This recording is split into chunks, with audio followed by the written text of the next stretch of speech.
नमस्कार।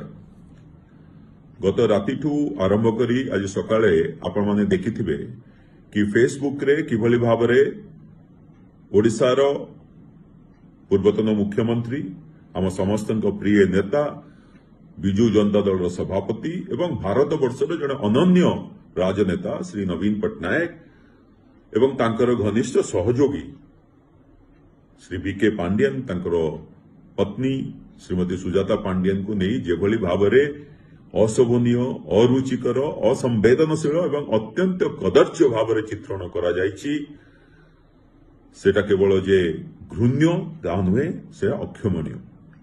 विजु जनता दलर आईटी एवं सोशल मीडिया सेल तरफरु एबे गोटे एफआईआर करा जायछि भुवनेश्वर साइबर सेल रे साइबर पुलिस स्टेशन रे।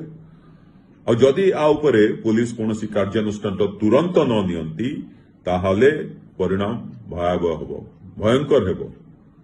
विजु जनता दल एभलिया अशोभनीय एसभलिया अपराध पूर्ण कार्य को केबे हेले प्रोत्साहन दिए नाही। आमे चाहुछु कि भारतीय जनता पार्टी रो ओडिसा रे थिबा सरकार मुख्यमंत्री मोहन चरण माझी जी होम डिपार्टमेंट रो चार्ज रो अछंती आ उपरे तुरंत कार्यानुष्ठान करंतु से लोक को तुरंत अरेस्ट करंतु।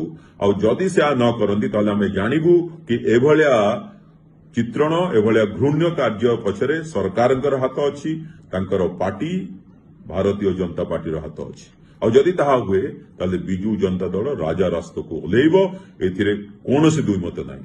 आपण माने जानि रखंतु बहुत शुभेच्छु विजु जनता दल शुभेच्छु माननीय नवीन पट्टनायक को जो माने बहुत भल पाती वीके पांडियन जो कंट्रीब्यूशन ओडिशा पय अछि ताको मध्ये जो माने मने पकाउछंती से माने समस्त आज एथिरे व्यतीत होई मो पाखु फोन करथिले मते मेसेज करछंती कि से माने मध्ये ओडिशा रे डिफरेंट जगह रे एफआईआर फाइल करिवे।